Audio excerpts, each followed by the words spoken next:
YouTuber bucket భార్గవ్‌కి అయితే court సంచలన తీర్పిచ్చింది. ఎందుకంటే 20 సంవత్సరాల జైలు శిక్షతో పాటు 4 లక్షల పరిహారం ఇవ్వాలంటూ కోర్టు తీర్పు ఇవ్వడంతో పూర్తిగా ఈ కేసు అయితే సంచలనంగా మారింది. రాష్ట్ర వ్యాప్తంగా ఈ కేసు సంచలనంగా మారడంతో ప్రస్తుతం ఇదంతా మాట్లాడేందుకు పబ్లిక్ ప్రాసిక్యూటర్ మూర్తిగా ఉన్నారు. సార్ చెప్పండి, ఏ విధంగా చూడొచ్చు ఈ కేసు?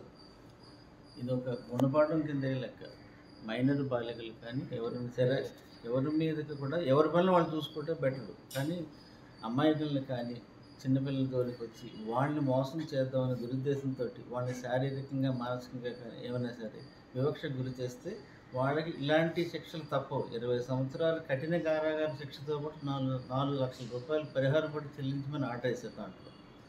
ఇది ఒక ముందు నుంచి కూడా కమిషనర్ ఆఫ్ పోలీస్ కానీ మన గవర్నమెంట్ కూడా చెప్పేది ఒకటే, రాష్ట్రాన్ని శాంతి భద్రతని కూడా కంట్రోల్లో ఉండేలా చేసుకోమన్నదే వాళ్ళు చెప్తున్నారు.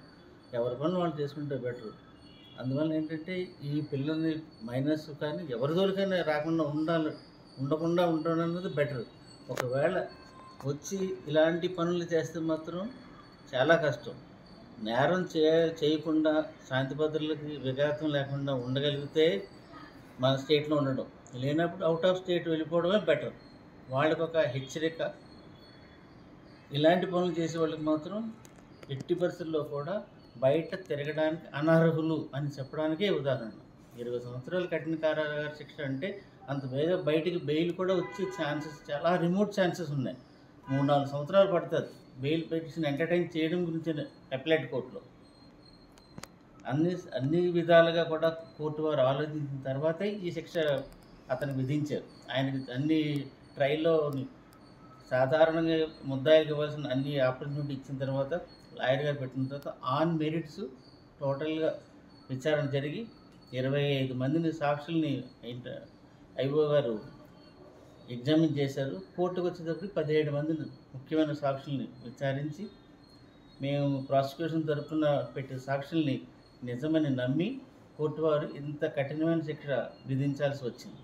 అంటే చెప్పండి సార్, ఏ విధంగా చూడొచ్చు? పోక్సో చట్టం కానీ అలాగే మిగతా వాళ్ళు ఇలాంటి చేయాలంటేనే భయపడే పరిస్థితి వచ్చింది.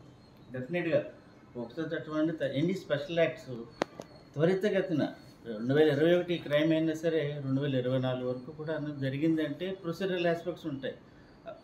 ఈలోగా ముద్దాయి ట్రై చేశాడు డిలే చేయడానికి, దానివల్ల కూడా కొంచెం డిలే అయింది. తప్పిస్తే ఎంత ఎర్లీగా ఈ కేసు డిస్పోజ్ చేయాలో అంత ఎర్లీగా కూడా డిస్పోజ్ అయ్యింది. ఇది ఆన్ మెరిట్స్ అయింది కాబట్టి ఇది ఒక గుణపాఠం, హెచ్చరికలాగా మాత్రం తప్పు చేసే వాళ్ళకి మాత్రం ఇది ఒక గుణపాఠం.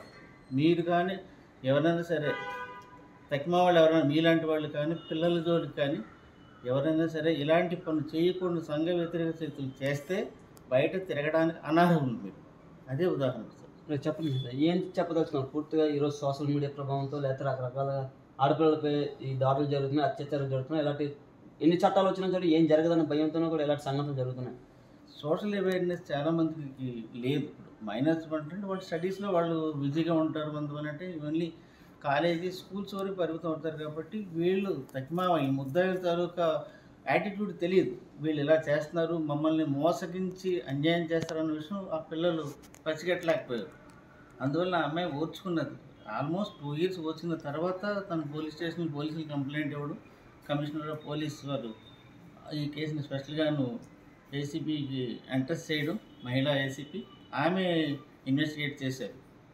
సో దీని ప్రకారం ఏంటంటే బాధితురాలకి న్యాయం జరిగినట్టే లెక్క. త్వరితగతిన న్యాయం జరిగింది.